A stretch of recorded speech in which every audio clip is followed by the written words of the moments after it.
Good afternoon, everybody. It's now 2:15 here in Dublin, and I'd like to welcome you to the second education session within today's programme. Of course, there'll be more education sessions to look forward to this afternoon and tomorrow.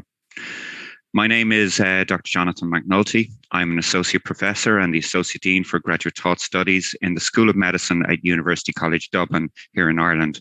I'm also past President of the European Federation of Radiography Societies.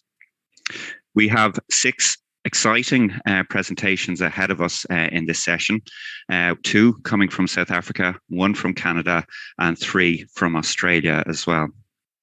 I'd remind you all that throughout this session, you can use the Q&A function in the Congress platform to submit any questions you might have for our speakers. We'll be able to try to address some of these questions at the end of the session during the questions and answers or discussion session as well. So please do keep those questions coming in. You can also use the chat functionality, and I'd like to remind you of the various social media channels available to discuss with colleagues who are not attending today the content of the programme. So without further ado, it's my pleasure to introduce the first presentation in the session. This is presented by John McInerney, who is a lecturer in Monash University in Australia. John is actually a former graduate of our programme here in University College Dublin. He's an Irishman who's now living and based in Australia as well. And John is going to talk about clinical educators' attitudes towards educational technology, a mixed method study. So I'd like to take the opportunity to thank the ISRRT for this opportunity to present my work. My name is John McInerney, and I'm a lecturer in the Radiography Medical Imaging program at Monash University in Australia. Before I begin, I wish to acknowledge the people of the Kulin Nations on whose land Monash University operates, and I pay my respects to their elders past, present, and emerging. As a background, so in healthcare, as well as many other disciplines, there's an ongoing flux and expectation for students and practitioners. And it became imperative for us that we would establish an integrated system of monitoring and evidencing student developments. With the current trends towards the increasing use of technology, the pressure to use technology extends beyond students, and the academics and clinical educators are key stakeholders in this. So in response to these challenges, Monash University introduced the PebblePad platform as an online learning environment for all aspects of clinical placement. The e-portfolio functionality, particularly within PebblePad, provides a platform for authentic learning and assessment opportunities. It also allowed us a more holistic and integrated learning experience with a focus on preparation for professional life. This has required significant input from our clinical educators.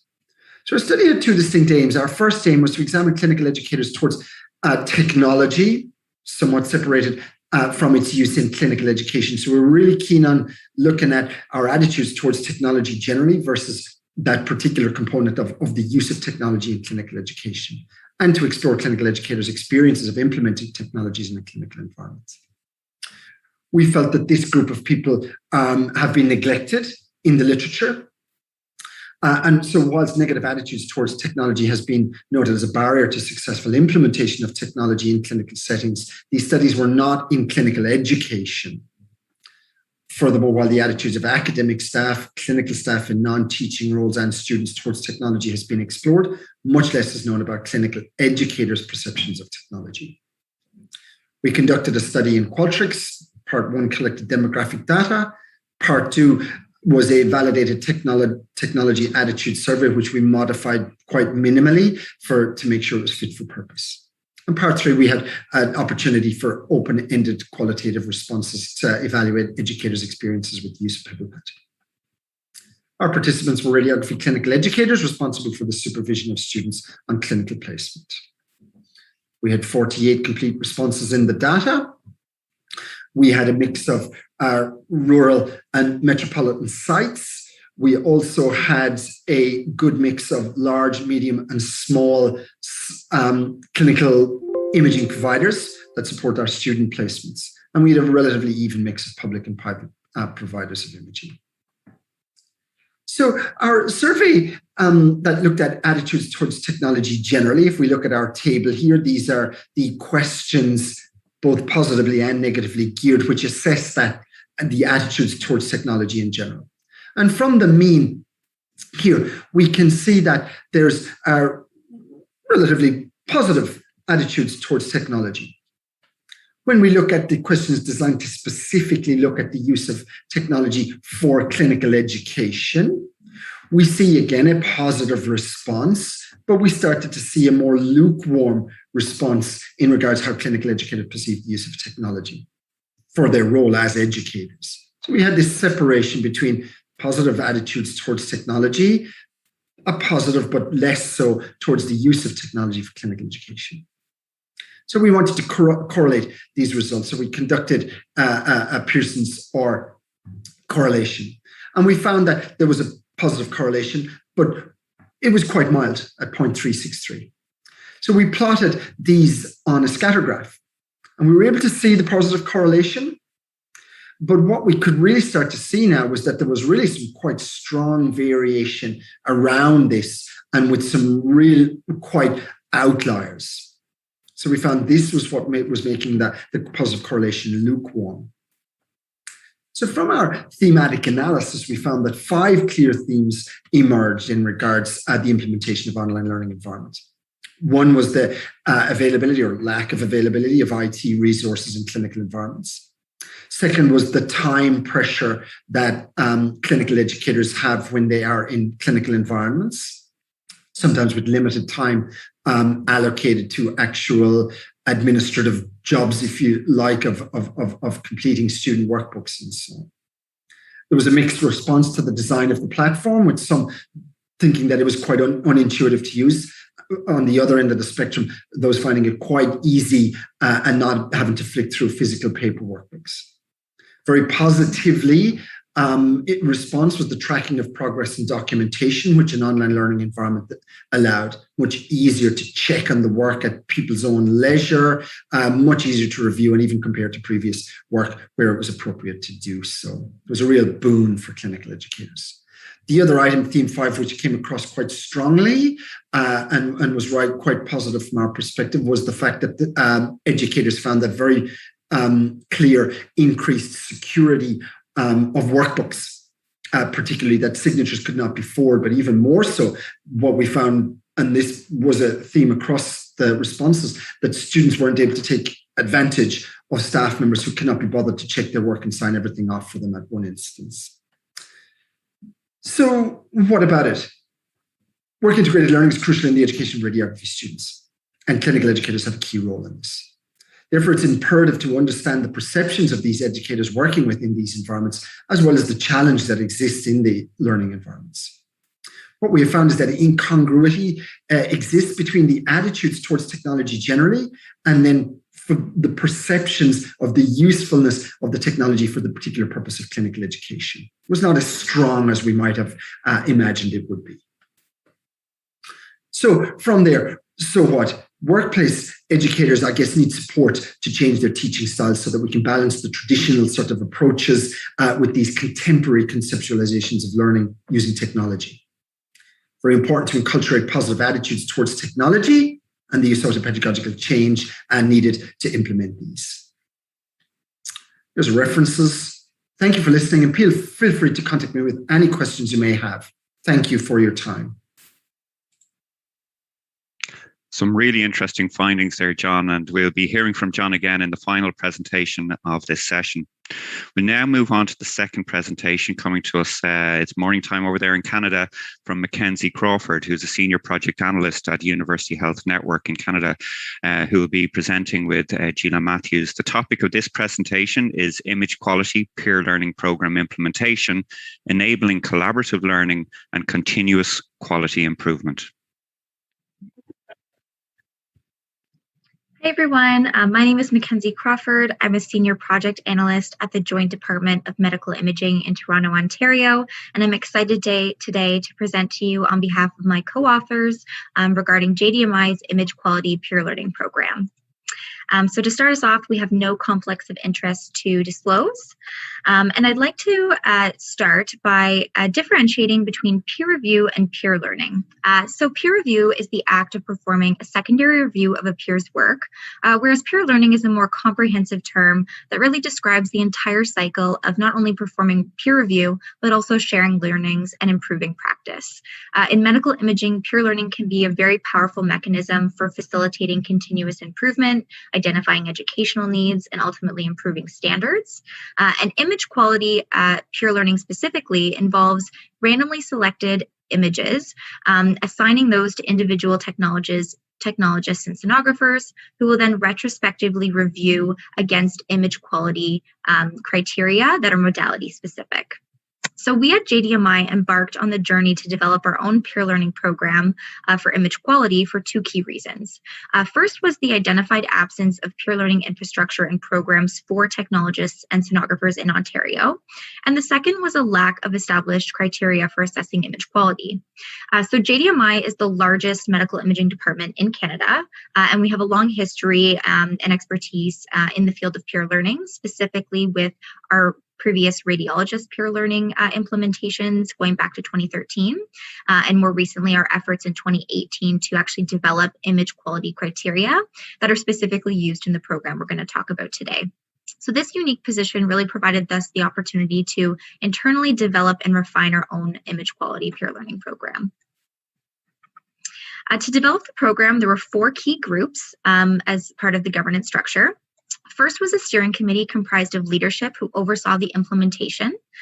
Second was a group of modality-specific working groups with frontline technologists and sonographers from each of our 6 participating modalities listed on the screen.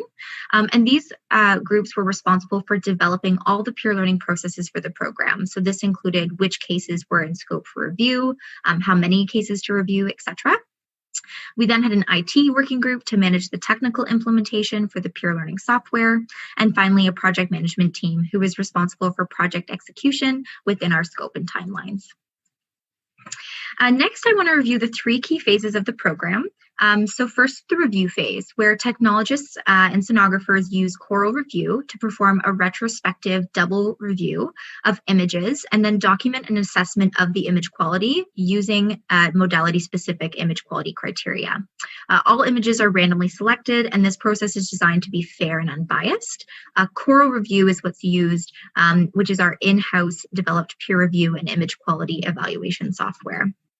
We then go on to the education phase, which is where designated quality leads select peer review cases with the most learnings. These cases are then reviewed in a non-punitive quality rounds with an emphasis on promoting practice-based learning, where these learnings are then translated into future practices. Finally, in the improve phase, key learnings from the program are reported through our organizational quality structure, and this helps create that culture of continuous improvement and overall quality improvement for patient care. Next is the results of the program. So right after implementation, there was really successful uptake in October of 2019, so that by March 2020, we were at an average participation rate of 99%, and we were reviewing about 3,000 cases across the department, with about 10% of those being flagged for attention required. So these are the cases with the most learning potential. As we know, a lot changed in March 2020, and so the program did go on pause in order to focus on our pandemic efforts, but we have since relaunched and are looking forward to ramping up to our previous review volumes and learnings being shared across the department. I'll next take us to some key enablers for the program, but as well as some challenges. So in terms of things that made the program successful, we had multidisciplinary working groups that included IT, project management, and frontline technologists, and they really collaboratively developed all the peer learning processes, policies, and tools for the program. We also had flexible training options for our over 400 participating technologists, where we included town hall sessions, we disseminated training videos, and also utilized a train the trainer model so that everyone felt prepared for our program launch. And then finally, when it was time to launch the program, we used a staggered go-live approach so that we could collect lessons learned, and really streamline support that was needed. In terms of challenges, despite having a comprehensive program sustainability plan to book down for rounds and provide admin time to the quality leads, there still has been challenges in making sure that quality leads have enough time to perform their role and that staff are actually able to attend those rounds. We also are challenged by a lack of dedicated space for staff and quality leads to actually perform peer review within the hospital. And then finally, the image quality criteria that are being used for some modalities will require further iteration to really improve their effectiveness at identifying cases for learning. Finally, next steps for the program.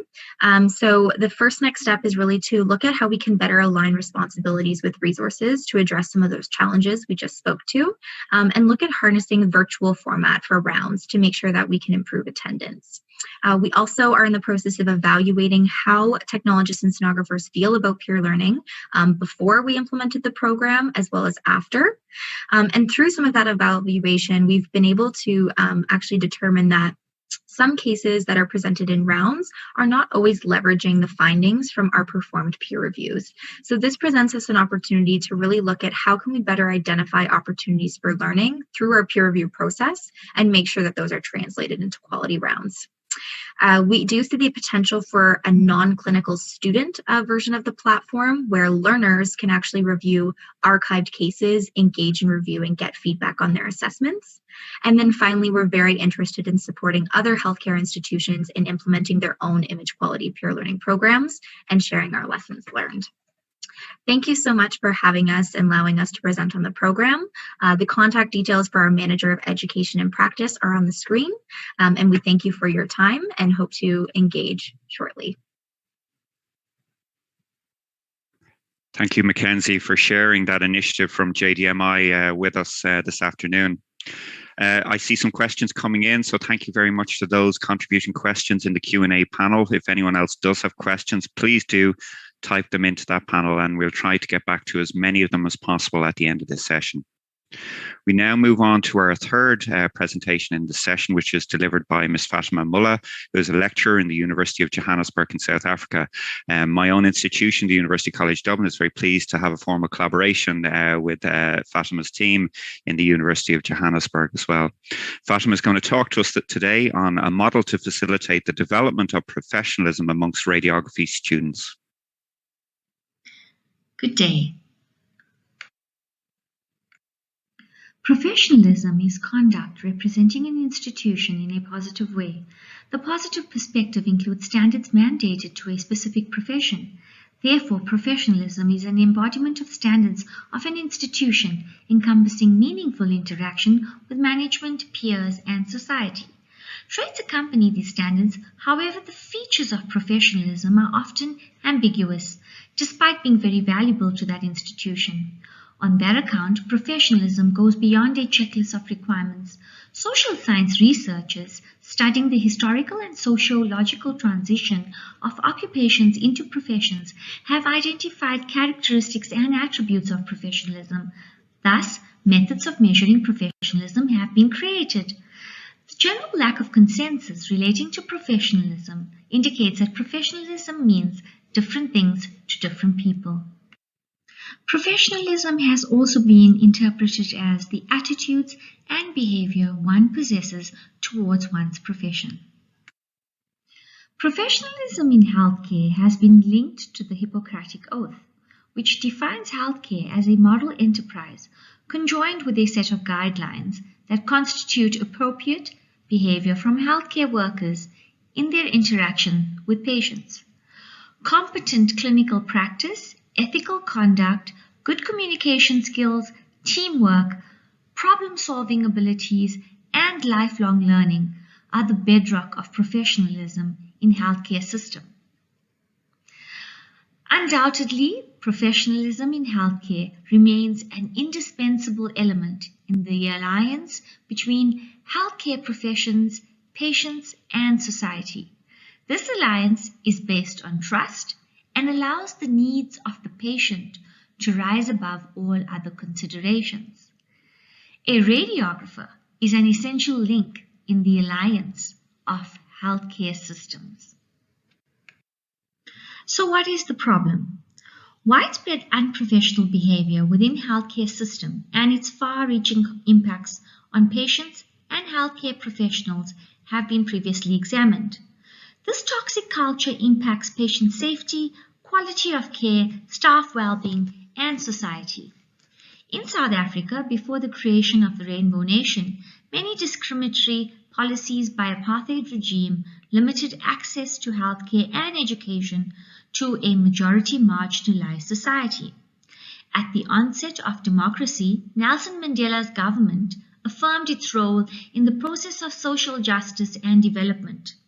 Since environmental adjustments are a mammoth task and mostly beyond any individual's control, education should be created to shape own realities to rebuild professionalism in healthcare systems. In the absence of a unifying theoretical and practical model to facilitate the development of professionalism amongst undergraduate radiography students, this study aimed to develop, describe, and evaluate a model with guidelines for implementation to facilitate the development of professionalism amongst undergraduate radiography students. Against this backdrop, the first question asked was, what are undergraduate radiography students' perception of professionalism? For this presentation, the Phase 1 quantitative results of a two-phase mixed method study will be presented. Phase 1 focused on surveying undergraduate radiography students' knowledge, attitude, and behavior of professionalism in healthcare. This was achieved by administering a self-formulated questionnaire that was underpinned by the attributes of the South African National Patients' Rights Charter. The questionnaire consisted of 4 sections. In Section A, demographic and general information was collected. 84 first-year undergraduate diagnostic radiography students were surveyed, with the majority of the participants being female. The average age of the participants was 20 years. Section B solicited participants' knowledge of professionalism. 68% of the participants rated themselves above good for professionalism in radiography. However, 57% recorded knowledge of the South African Patients' Rights Charter as suboptimal. This was even though the content had been explicitly taught in theory and practice. In the same manner, only 24% of the respondents had an understanding of altruism. Sections C and D explored participants' attitudes and behavior regarding professionalism. The majority of the respondents had good attitudes to professionalism with a balance of emerging themes of personal attributes, clinical and ethical competence featuring in the top-rated scores. Top-scoring attributes for personal behavior were showing respect, being trustworthy, practicing confidentiality, professional identity, respecting patient autonomy, and professional identification. There was a statistically significant difference in students' responses on the importance of application of informed consent and applying the principle of informed consent during clinical practice. This suggested that they did not necessarily practice attitudes they deemed essential in the workplace. This scenario was also noted for showing confidence, being accountable, practicing confidentiality, and respecting patient autonomy. In addition, 42% of the students reporting that being knowledgeable is essential were actually knowledgeable at work. Concerningly, less than half the students reported that applying radiation protection was vital, actually used radiation protection in the workplace. The results of this preliminary survey suggest that a model to facilitate the development of professionalism amongst radiography students is crucial. The model aims to enhance student standards of professionalism. I thank you.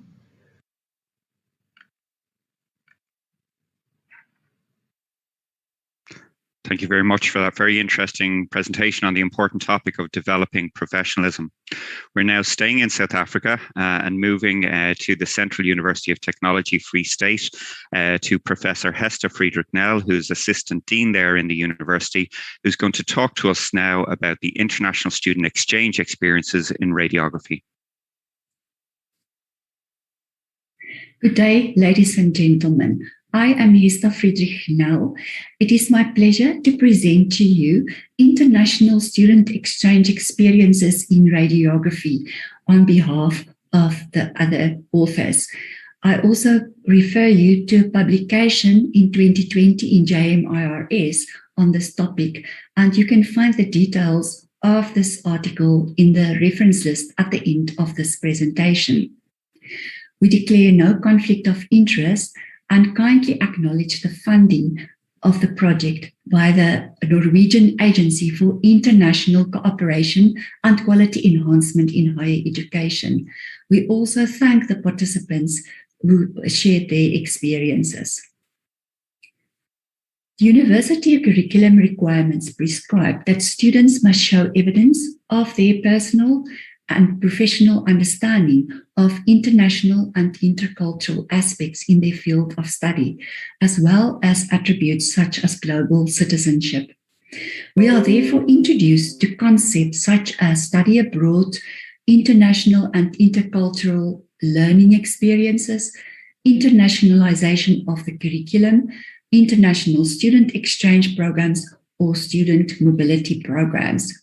Several authors emphasize the benefits of enriching the curriculum with these concepts, and examples include collaboration and professional development, personal growth and maturation, intercultural awareness and cultural sensitivity, new approaches that they can learn as well as ideas, and teamwork, network, and research skills.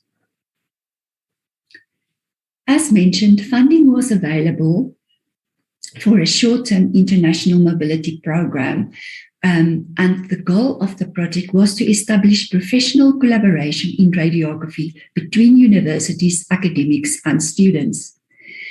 Based on the project, a study was done to evaluate the benefits, the challenges, and identify areas to improve on international student exchange experiences. The study addressed the gap in the existing literature to communicate international exchange experiences of radiography students, of which the information was not available at the time of the study. The study used a mixed method case study approach with Norway, Canada, and South Africa collaboration as a case study. The participants included 8 students from Norway, Canada, and South Africa who participated in a 12-week international exchange program.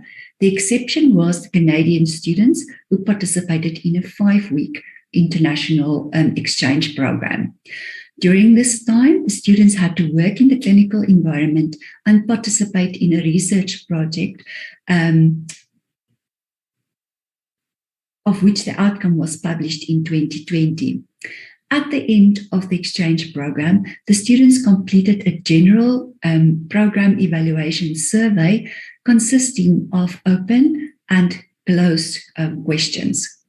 The questionnaire was adapted for this purpose and tested in the online environment as well as executed in the online environment. Ethics approval was not required as this was regarded as program evaluation. Students participated in the questionnaire voluntarily. The responses were coded and organized in themes. From the data, we identified 4 themes. The themes are displayed on the screen. The students were overall satisfied with the exchange experiences. However, there were individual differences based on the expectations as well as the country in which the students completed the exchange program. In this presentation, I briefly elaborate on 2 of the themes, namely new learning and challenges. Students had to adjust very quickly to a different healthcare and clinical environment, and they had to apply new imaging and patient management protocols. The students reported their difficulty in working in this environment because they also had to collect data and perform a research project on neonatal imaging. The students had to adjust to a different language, different communication styles and cultural differences, both in the clinical environment as well as through living in a different country. Unfortunately, some of the students also reported that they experienced financial difficulty while they had to survive in a different country. However, the students emphasized and reported that although the learning curve was steep, they experienced new learning and professional development as stimulating and enriching, and above all, this experience added to their lifelong learning and their global citizenship. It surprised them how quickly they could adjust to the clinical environment as to do research as well as to live in a new environment. The recommendations of the study are to explore online programs to increase the internationalization platform and then to provide opportunity for a larger number of students to participate. The study limitations are the small number of participants, the inability to obtain follow-up information from students, as well as that no feedback from the clinical coordinators or hosts was requested. The take-home message is that the project offered rich learning opportunities, such as professional and clinical learning, as well as intercultural awareness. The study also offered the opportunity to participate in a research project in another country and to develop global citizenship through an international mobility program in radiography. The unique outcome of the project was a professional collaboration between 3 universities from 3 countries in 3 continents. And as Beeland and Jones advocate, in future, the focus must be to increase international and intercultural learning opportunities through internationalization at home, as well as collaborative online international learning, also termed COIL. You are welcome to contact me if you are interested in collaboration. I thank you very much for listening. I also refer you to the reference list and then the contact details. Goodbye. Thank you, Hesta. And thanks to all of the audience who've joined us this afternoon. There's a lot of activity going on in the chat. I'm very pleased to see a lot of questions coming in, and hopefully we'll be able to get to as many of them as possible at the end. If you do have any more questions, please do just use that questions and answers function. We now stay in the Southern Hemisphere, moving from South Africa back to Australia. And our next presenter is Professor Caroline Wright, who's an associate professor in Monash University in Australia. She's going to be talking to us on radiography and radiation therapy student experiences of practitioner professionalism lapses related to safety whilst on clinical placement. So another really important topic for all of us. Good morning, afternoon or evening, depending on where you're viewing today. My name's Caroline Wright. I'm a radiation therapist, researcher and academic from Monash University, Melbourne, Australia. Before I start my presentation, I'd like to acknowledge the traditional owners of the lands that I'm presenting from today, and I'd also like to pay my respects to their elders past, present and emerging. The title of my presentation today is Radiography and Radiation Therapy Student Experiences of Practitioner Professionalism Lapses Related to Safety whilst on Clinical Placement. I'd like to first of all acknowledge the two funding bodies who supported this research and also the co-investigators and research assistants who were involved. The development of professionalism and ethical practice for radiography and radiation therapy students is really important to ensure patient and practitioner safety. Professionalism has a basis in individual characteristics and values, but is also largely defined by the context. Learning about professionalism occurs in the classroom, but primarily through the clinical environment, formally and through the hidden curriculum. Together with professional socialisation, these allow the student to transition from layperson into the professional. However, we know that professionalism isn't always modelled by practitioners. Students may be exposed to or even participating in professional practice or professionalism lapses, such as physical and emotional maltreatment of patients, bullying, or substandard technical performance. Our previous research in radiation therapy and also from the literature in other allied health professions tells us that practitioners and students are both reluctant to report professionalism lapses on the part of their colleagues and supervisors. And so we highlighted a gap in the literature. And this gap really led us to want to investigate in more depth what students' experiences are of professionalism lapses in medical radiation practice. So in order to address the gap, we looked at three specific aims, and these were to investigate what practitioner professionalism lapses students do encounter on clinical placement, what students do within these situations, and how the students explain their own and others' behaviours in the instance of practitioner professionalism lapses. The study design was a multi-centre, qualitative cross-sectional study using a narrative inquiry, underpinned by a social constructionist perspective.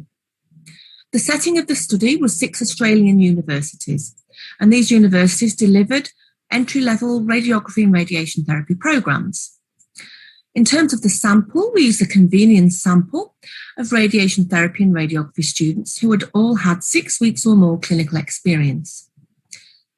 And in terms of the recruitment, we use online learning platforms, emails, Facebook, snowballing, and face-to-face advertisements at lectures.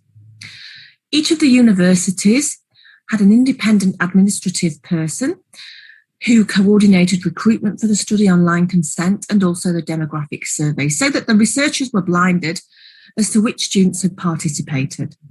Team reflexivity was used to establish individual prior experiences, beliefs and influences that might have impacted on the study, and also to facilitate a collaborative environment and to have a shared understanding of the study itself. We used face-to-face focus groups and interviews and also online focus groups and interviews to collect the data. The interviews were audio recorded and transcribed, and then they were cleaned to remove any identifying information. In total, 13 focus groups were conducted and 19 individual interviews, and we generated personal and general incident narratives. The data was analysed using Ritchie and Spencer's framework analysis. So I'd like to now present a snapshot of the results of the study. Table 1 on the left shows the demographic data for the participants, and we can see that there were slightly more radiotherapy participants, slightly more females, and the prevalent age range was between 18 and 24 years, which is as we would expect for an entry-level programme. If we now look to the right of the slide, you can see the main safety sub-themes that were created. In the interest of time, I'll delve a little deeper into the results related to the impact on student safety, where there were 4 extra sub-themes, and I'm going to talk through these and give some examples. Cultural safety was the first sub-theme.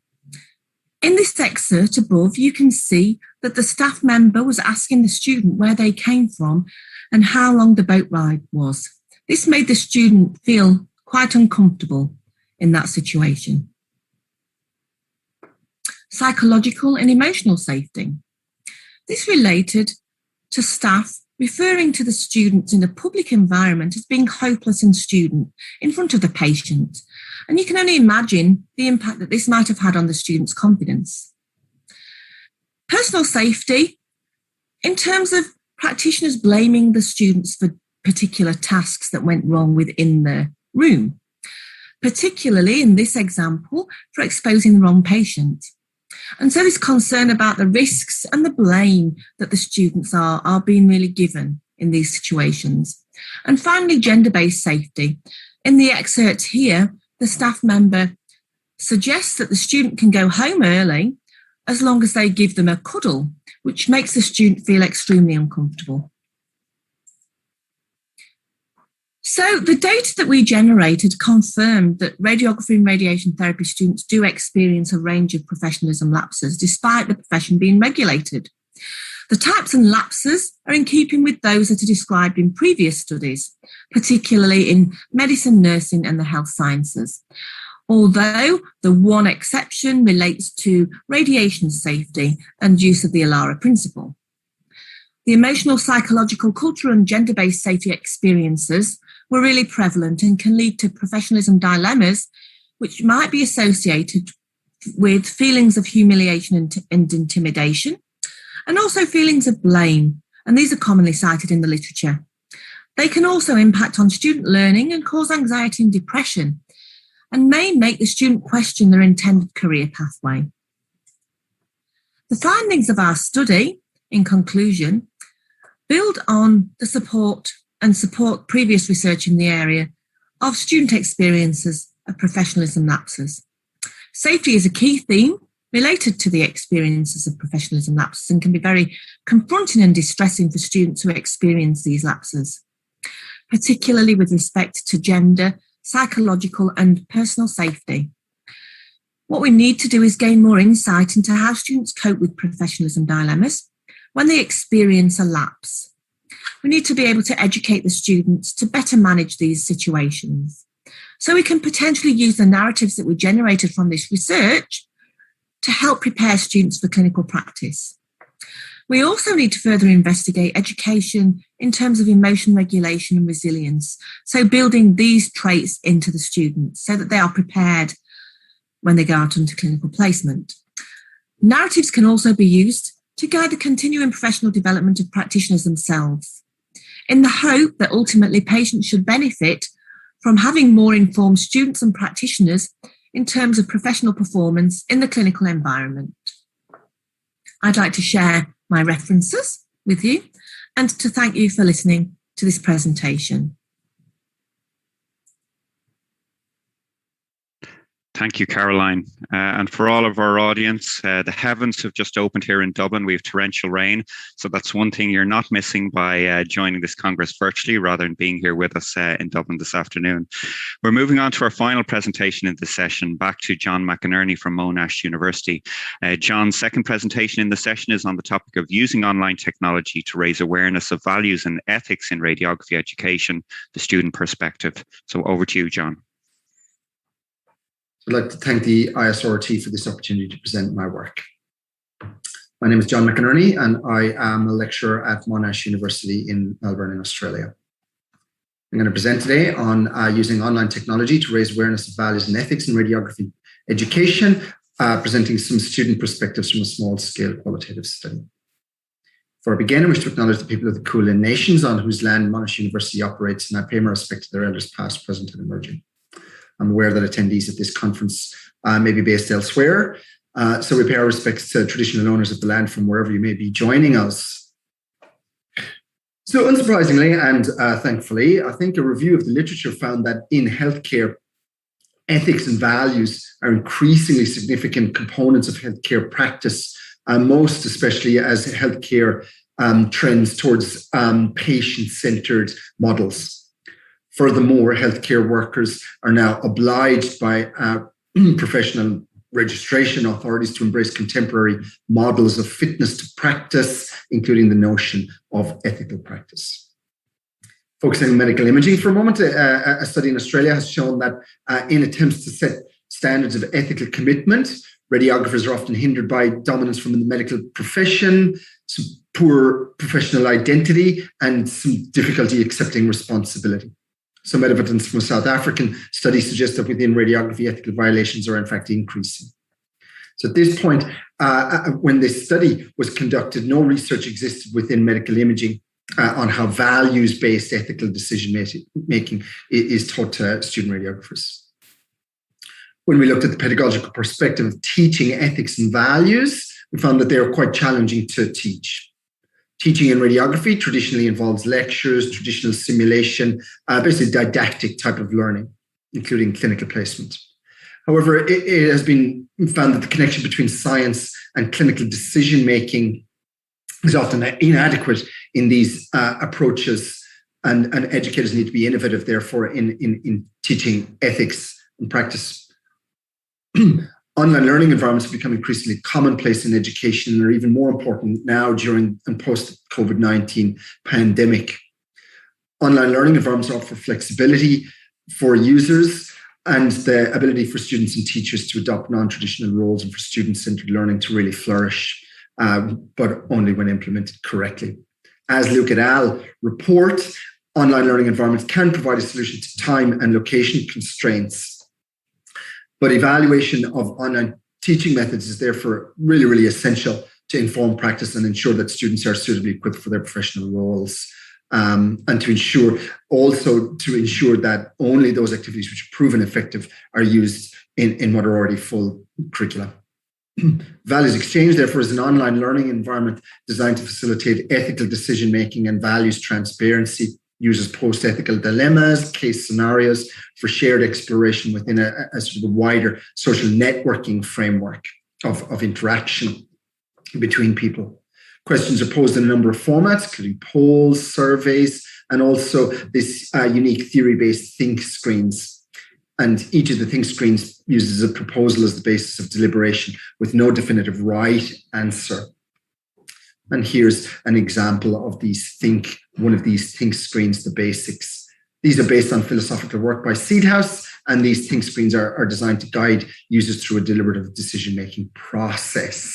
And therefore, it uses an analytical framework based on elements of traditional ethical theory, such as duty and benefit, but also practical considerations such as evidence and the environment in which the item is taking place.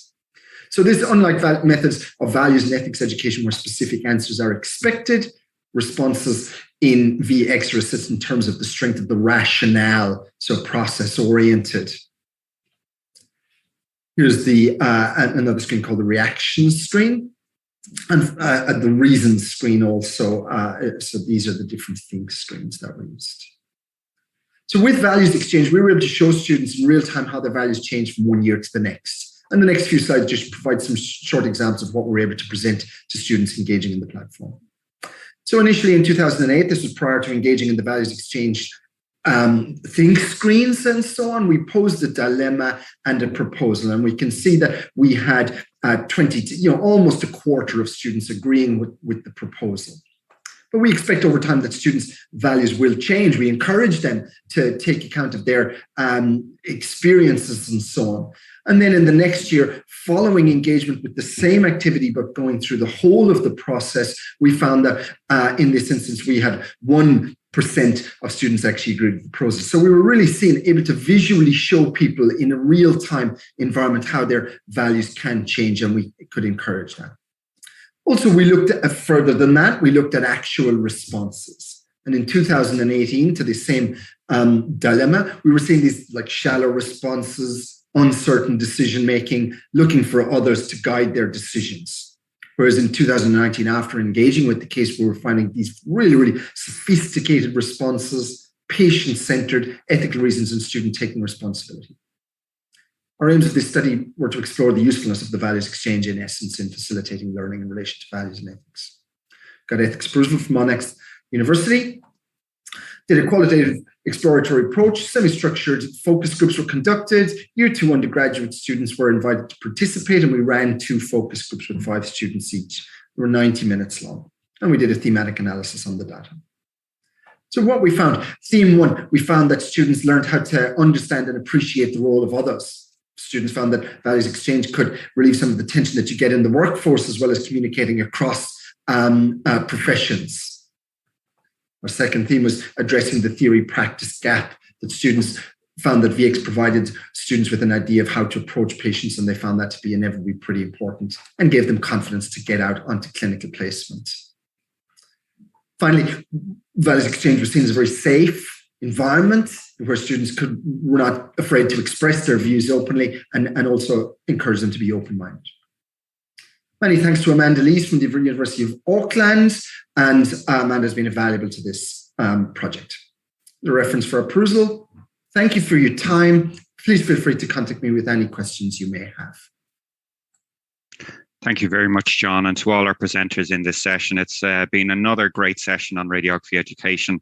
We've loads of questions coming in. We'll try to get through as many of these as possible in the 10 minutes or so we now have available. A reminder to anyone, if we don't get your questions, or if you have questions you haven't submitted, use the networking lounge in the Congress platform, and hopefully you'll be able to contact the presenters directly.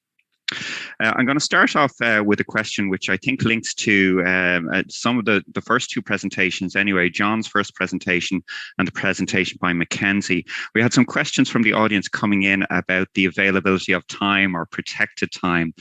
So whether it's time for clinical educators to get to grips with the technology that the universities or the students are using and to engage with it, or time for clinical staff to engage with the image quality, the peer learning tool.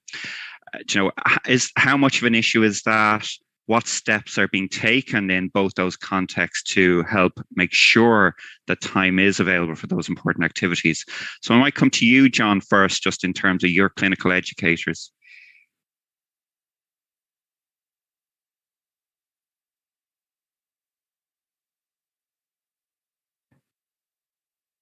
I'm not sure if John can hear us there.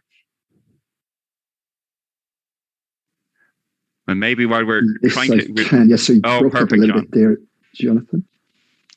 John, we're just asking about protected time for your clinical educators. What steps have been taken to make sure they have time to focus on using the technology or engaging with the technology and aren't being pulled to clinical duties? Yeah, thanks, Jonathan, for the question. Very apt question. I think a really challenge area for us, I think, in the university to allocate protected time. I think particularly our context in Australia, where we have like maybe up to 90 clinical sites that provide placements for our students, and some of the larger tertiary centres will have educator roles, formal educator roles, like paid roles, I suppose, and other of the maybe generally smaller, maybe private practices will not. So in that regards, from our perspective, in change that all we can do really from the university is advocate for time, I suppose, to be allocated. There's been move from the government to provide some funding for clinical education models and so on. But from the university's perspective, I guess our hands are tied a little bit that way in regards to the allocation of time in those roles, because it's quite dependent on people's employ, in essence, I suppose, in the centres. So, yeah, I think that would be my perspective on that. Thank you, John. And I might pose a similar question to Mackenzie in terms of the peer learning tool and the team in JDMI for the staff to engage in this. If time and getting that protected time is an issue, is anything being done to help overcome that? Yeah, definitely. So that was something that was identified pretty early on, that was a challenge, particularly for the quality leads. So those are the real champions of the program, where they're responsible for actually reviewing all the flagged cases, selecting which ones have the most learnings, and then they actually run those quality rounds, which happen quarterly. So some work is being done to actually review how much time that is taking. I will say with the virtual rounds, so during the pandemic, having to kind of move those to a virtual format has helped a little bit, just in terms of actually running those. But a lot of the quality leads are also have other leadership roles. So they might be technical specialists. So they tend to be using some of their time for multiple duties. So we are trying to look at kind of what their roles are, making sure that they have adequate time. And then for the staff, the peer reviews themselves are quite quick, and they're doing a couple a week, but really making sure we're actually booking down so that they can leave the floor, attend the rounds. And that was very challenging during the pandemic. So we did have to pause the program and are looking to kind of ramp up now and make sure that we're actually booking down so staff can attend. Thank you very much, Mackenzie. And we had a few topics related to professionalism in this session. And one I'm going to direct to Fathima, a question that has come in. The comment is, it's interesting, the report of the gap between student perception of what they know and what they actually know. And it's a bit like the much reported theory practice gap. And the question is, any ideas on how to bring the perception closer to the reality?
And one I'm going to direct to Fathima, a question that has come in.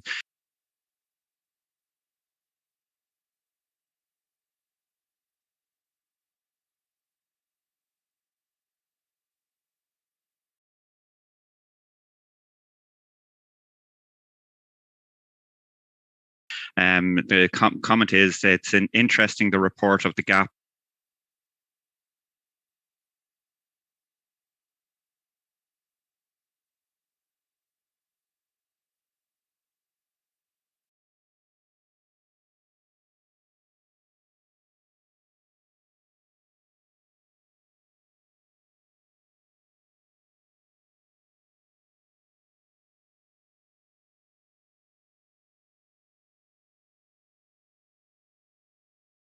between student perception of what they know and what they actually